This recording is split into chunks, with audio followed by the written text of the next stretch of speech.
शुरू अल्लाह के नाम से जो निहायत मेहरबान और रहीम है। अस्सलाम वालेकुम।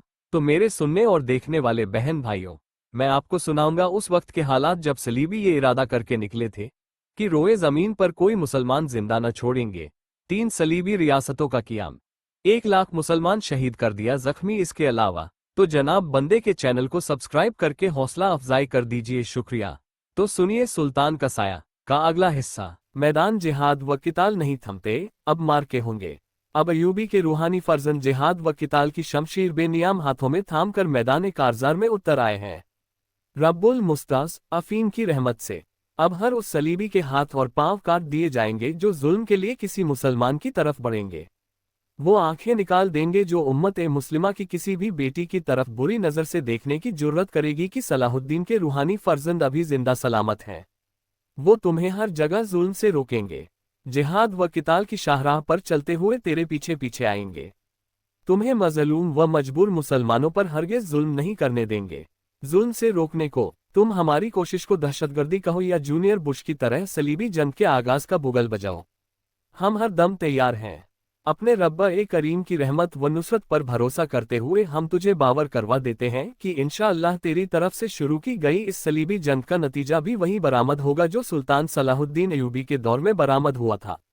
फिर तू आगे आगे होगा और हम तेरे पीछे पीछे तक आकुब करते हुए यूरोप पहुंचेंगे और उस वक्त तक इस जिहादी व किताली शो बे को सर्द न होने देंगे कि जब तक पूरे यूरोप में जिहाद के शो बे नहीं थमते, एक लाए कलिमतुल्लाह का परचम लहरा नहीं जाता, जब तक दीन खालिस अल्लाह के लिए नहीं हो जाता और फजाएं अल्लाह अकबर के दिलनवाज तरानों से नहीं गूंज जाती।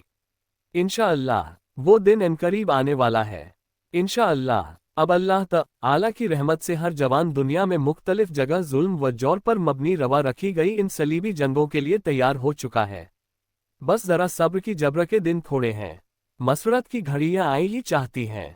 ए अल्लाह मदद फरमा। सलाहुद्दीन अयूबी की जिंदगी के आखिरी सांसों पर गुफ्तगू करने का ये एक तकाजा है कि सलीबी जंगों के 1097 ईस्वी 491 हिजरी में शुरू होने और बढ़ने से कबल आलम इस्लाम पर एक निगाह अगरचे तैराना ही सही डाल ली जाए, और खास तौर पर उस इलाके पर जो सलाहुद्दीन अयूबी के परवान चढ़ने के लिए साजगार साबित हुआ, और वो है जजीरा ए फुरात, शुमाली इराक, शाम और मिस्र के इलाके। सलीबी जंगों के हवाले से इस साबिका दौर की सियासी जिंदगी को एक नुमाया मकाम हासिल है। पूरे आलम इस्लाम में बेचैनी और इस्तिराब की कैफियत तारी थी। सिर्फ बगदाद ही को लीजिए, खिलाफत अब्बासिया दिगरगू और डावांडोल थी, और हालत यहाँ तक पहुँच चुकी थी कि सल्जूकी बादशाहों के इशारों पर काम चलाया जा रहा था। इसलिए हम कह सकते हैं कि हुकूमत बुया की निस्बत हुकूमत सल्जूकिया खिलाफत अब्बासिया को कद्र की निगाह से देखती थी, इसलिए कि ये लोग अहल सुन्नत और वो अहल तशय्युअ थे। इस खिलाफत ने इन दूसरों के तसल्लुत से बचते हुए बड़े कठिन मराहिल में सांस लिया, और यकीनन हुकूमत सल्जूकिया का इस इलाके में अहल सुन्नत अकायद की तरवीज व इस्तेहकाम में और रूमी मारकों की रोकथाम में अहम किरदार है। ये वही हुकूमत है जिसने 463 हिजरी 1071 ईस्वी में मलाज के फैसलाकुन मार्के में बराबर का माप दिया था, यानी रूमियों का डटकर मुकाबला किया था। लेकिन अभी 1097 का बरस शुरू न हुआ था कि ये हुकूमत टूट फूट का शिकार हो गई, और बाहम मुतसादिम एक दूसरे से दस्त व गिरेबा और एक दूसरे को जेर करने वाली 5 सल्जूकी हुकूमतें बन बैठीं, और फिर बददरीज इन सलीबी हमलावरों का मुकाबला करने से आजिज आती गईं। जबकि मिस्र खिलाफत फातिमिया के जेर असर था, जहां पर हंगामा आराई ने अपने पंजे गाड़े हुए थे, और फिर ये दिन ब दिन चारों तरफ फैलते ही चले गए। बिल आखिर नौबत यहां तक पहुंच गई, तीनों वजीरों और सरदारों में खत्म न होने वाले झगड़े तूल पकड़ गए। मज़कूरा हालात से बढ़कर मुल्क शाम तो फातिमियों और सल्जूकियों की खींचातानी में मैदान जंग बना हुआ था। इन दोनों कुव्वतों को इस बात की परवाह तक भी न रही कि अपने अपने मुल्क और रआया के लिए ज़रूरी हुकूक का ख्याल ही रख सकें। तो इन हालात में छोटी छोटी और हकीरी तवाइफुल मुलूकी पर मबनी गिरोही हुकूमतों ने जन्म लिया। कुछ तो ऐसी भी थी कि जिनके पास एक किले से ज्यादा और थोड़ी सी जमीन की टुकड़ी के सिवा कुछ भी न था। ये अजीब व गरीब हुक्मरान आपस में एक दूसरे के खिलाफ झगड़ने और जुल्म व ज्यादती करने वाले बनते गए। अबू शामा के बकौल किसी का अपने पेट और शर्मगाह से आगे कोई प्रोग्राम ही न था। पहली सलीबी जंग और सुकूत बैतुल मुकद्दस 5वीं सदी हिजरी के आखिर में, जब उम्मत मुस्लिमा मुख्तलिफ टुकड़ों में बंटकर कमजोर हो चुकी थी, मसीही अक़वाम को अपनी नापाक आरज़ू की तकमील का मौका मिल गया। मीडिया दार के तहत पतरस राहिब ने मुसलमानों के मजालिम की फर्जी दास्तानें सुनाकर पूरे यूरोप में इश्ती आल पैदा कर दिया और मसीही दुनिया में एक सिरे से दूसरे सिरे तक आग लगा दी। पोप अबन दोम ने इस जंग को सलीबी जंग का नाम दिया और इसमें शिरकत करने वालों के गुनाहों की माफी और उनके जन्नती होने का मुजदा सुनाया। जबरदस्त तैयारियों के बाद फ्रांस, इंग्लैंड, इटली, जर्मनी और दीगर यूरोपीय ममालिक की अफवाज पर मुश्तमिल 13 लाख अफराद का सैलाब आलम में इस्लाम की सरहदों पर टूट पड़ा। रॉबर्ट नॉर्मंडी, गॉडफ्रे और रेमोन अत-तुलूजी जैसे मशहूर यूरोपीय फरमानरवा इन भरी हुई अफवाज की क़ियादत कर रहे थे। शाम और फिलिस्तीन के साहली शहरों पर कब्जा करने और वहां 1 लाख से ज़ायद अफराद का कत्ल-ए-आम करने के बाद अबान 492 हिजरी जुलाई 1099 ईस्वी में सलीबी अफवाज ने 42 दिन के मुहासरे के बाद बैतुल मुकद्दस पर कब्जा कर लिया और वहां खून की नदियां बहा दी। फ्रांसीसी मोरिक मीशू के बकौल सलीबियों ने ऐसे तअस्सुब का सबूत दिया जिसकी मिसाल नहीं मिलती। अरबों को ऊंचे ऊंचे बुर्जों और मकानों की छत से गिराया गया, आग में जिंदा जलाया गया, घरों से निकालकर मैदानों में जानवरों की तरह घसीटा गया। सलीबी जंगजू मुसलमानों को मकतूल मुसलमानों की लाशों पर ले जाकर कत्ल करते। कई हफ्तों तक कत्ल-ए-आम का ये सिलसिला जारी रहा। 70,000 से जायद मुसलमान सिर्फ अक्सा में तह-ए-तेग किए गए। आलम-ए-इस्लाम पर नसरानी हुक्मरानों की ये वहशियाना इलेगार तारीख में पहली सलीबी जंग के नाम से मशहूर है। ईसाई कमांडरों ने फतह के बाद पोप को खुशखबरी का पैगाम भिजवाया और उसमें लिखा, अगर आप दुश्मनों के साथ हमारा सलूक मालूम करना चाहें तो मुख्तसरन इतना लिख देना काफ़ी है कि जब हमारे सिपाही हजरत सुलेमान अलैहिस्सलाम के अब मस्जिद-ए-अक्सा में दाखिल हुए तो उनके घुटनों तक मुसलमानों का खून था। तारीख़ यूरोप बे ग्रांत सफ़हा 257। बैतुल मुकद्दस के सुकूत के बाद मसीही अक़वाम ने मकबूजा शाम व फ़िलिस्तीन को तकसीम करके अलकुद्स, तराबलुस, अंताकिया और याफा की 4 मुस्तकिल सलीबी रियासतें कायम कर लीं। हालात निहायत पुरखतर थे। आलम-ए-इस्लाम के अक्सर हुक्मरान खाना जंगियों में मस्त थे, बाज़ सलीबियों के हलीफ बन गए थे, इनमें से कोई भी नसरानियों से टकराने का हौसला न रखता था। 1 साल में 3 सलीबी हुकूमतों का क़ियाम। इस सूरत-ए-हाल में सलीबियों का मुसलमान मुल्कों में दाखिला आसान तर बनता गया। यहाँ तक कि सिर्फ 1 साल और चंद माह के मुख्तसर अरसे में सब सलीबी मिलकर सुल्तान को ख़त्म करने और बैतुल मुकद्दस पर कब्जा करने तो बड़े आम-ए-नाज और तकब्बुर से आए, लेकिन अंजाम क्या हुआ?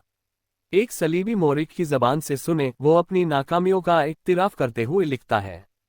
पापाया रोमा की फरियाद सुनते ही कुल मसीही दुनिया ने हथियार उठा लिए थे। कैसर फ्रेडरिक, शहबान इंग्लैंड व फ्रांस व सिसिली, ऑस्ट्रिया का लियोपोल्ड, बरगंडी का ड्यूक, फ्लांडर का काउंट, सैकड़ों मशहूर वमा, रूफ, बैरन और तमाम ईसाई कौमों के नाइट, यरूशलेम का ईसाई बादशाह और फिलिस्तीन के दीगर ईसाई वालियान मुल्क, तबका दादिया और तबका अलब्यार के बड़े बड़े शहसवार, ये सब के सब इस कोशिश में मसरूफ रहे कि बैतुल मुकद्दस पर अपना कब्जा जमा लें और यरूशलेम की मसीही सल्तनत जो मिटने के करीब है फिर शादाब हो जाए। लेकिन इसका अंजाम क्या हुआ?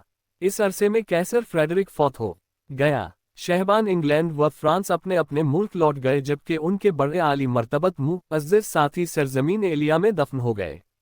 इसके बावजूद बैतुल मुकद्दस सुल्तान सलाहुद्दीन ही के पास रहा। में इन सलीबियों की मंदरजा झैल 3 सलीबी हुकूमतें वजूद में आईं। 1. रहा की हुकूमत, जो 10 मार्च 1098 ईस्वी को कायम की गई। 2. अंताकिया की हुकूमत, इसी साल ही हजीरान में कायम हुई, जिसने अल-कुद्स शहर पर कब्जा कर लिया। फिर 1099 ईस्वी में अल-कुद्स शहर में इस हुकूमत को मुंतकिल कर दिया गया। फिर ये शहर सलीबियों के हाथों में ही चलता आया, यहाँ तक कि 88 बरस बाद सलाहुद्दीन अयूबी ने 1187 में इनसे वापस लिया। 3. तराबलुस की हुकूमत, ये 1109 ईस्वी में बनाई गई।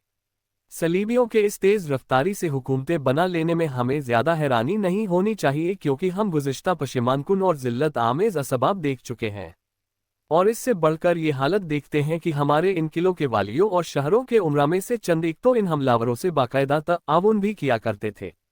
अपने माल और अपनी औलाद इनके सामने हाजिर एक खिदमत कर दिया करते, इस हाल में कि वो अल-कुद्स शहर पर कब्जा करने वाले थे, जैसा कि शीज़ा में बनु मुनकिद ने किया और तराबलुस में बनु अम्मार ने ये गद्दारना काम किया।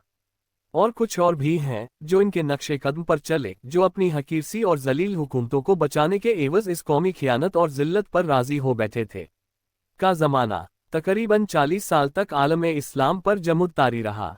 फिर यकायक इन साकित मोहरों में जिहादी इस्तिराब पैदा होना शुरू हो गया। یہ بالکل نہیں ہو سکتا تھا کہ مسلمان اپنی حالات میں سے گزرتے چلے جائیں۔ ان مایوسیوں کے بعد امت کا شعور بیدار ہونا شروع ہوا، ان سے نجات پانے اور رہائی حاصل کرنے کے لیے سوچیں پروان چڑھنے لگیں، کیونکہ مسلمان باوجود ان کٹھن حالات کے جو ان پر چھائے ہوئے تھے، پھر بھی قرآن پاک، سنت نبوی اور سیرت نبوی کی برکت سے اپنے دلوں میں، اپنے وجود کے روئے روئے میں اور ریشے ریشے میں ان اسلامی عقائد و تعلیمات کو جگہ دیتے آئے ہیں۔ عماد الدین زنگی کے ہاتھوں صلیبیوں کی ٹھکائے۔ ان کربناک حالات میں اللہ تعالی نے ایک ترکی نوجوان عماد الدین زنگی کو اس کام کے لیے حوصلہ بخشا، یہاں تک کہ 521 ہجری میں موصل کی چھوٹی سی ریاست اس کے ہاتھ لگ گئی۔ پھر اس نے توفیق الہی اپنی شان عبقری، جرت و ہمت، جذبہ ایمانی اور غیرت اسلامی کے جذبوں سے سرشار ہو کر مسلمانوں کی آرزوؤں اور تمناؤں پر لبیک کہتے ہوئے اس مشکل کام کا بیڑا اٹھایا۔ اپنی مختصر سی اسٹیٹ کو اس طرح وسیع کیا کہ حلب، حمات اور حمص کے علاقے اپنے ساتھ ملا لیے، جس سے ایک چھوٹا سا متحدہ اسلامی بلاک بن گیا۔ پھر دیکھتے ہی دیکھتے اس جہاد کی برکت سے ارہا کا علاقہ صلیبیوں سے واگزار کروا لیا اور 539 ہجری بمطابق 1144 عیسوی میں عیسائیوں کی اس حکومت کو ختم کر دیا تو مسلمانوں نے کسی حد تک راحت و اطمینان کا سانس لیا۔ ان کی خود اعتمادی پلٹ آئے، انہوں نے ارہا شہر پر اپنے دوبارہ قبضے کو فتح الفتوح کا نام دیا۔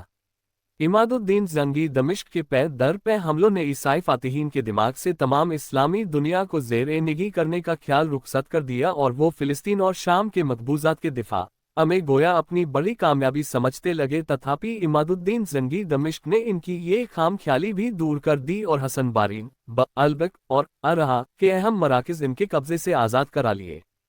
پھر وہ اس اسلامی بلاک کی توسیع میں مسلسل کوشاں رہا۔ اس نے اپنی جہادی الیگاروں کو جاری رکھا، یہاں تک کہ اس نے ان دخل انداز غاصب صلیبیوں کے ناپاک وجود کو ہلا کر رکھ دیا۔ بالآخر 541 ہجری میں جعبہ نامی قلعے کے محاصرے کے دوران امت مسلمہ کا یہ عظیم سپہ سالار اور مجاہد شہید کر دیا گیا۔ انا للہ و انا الیہ راجعون۔ نور الدین محمود اور اس کے جہادی و قتالی عزائم۔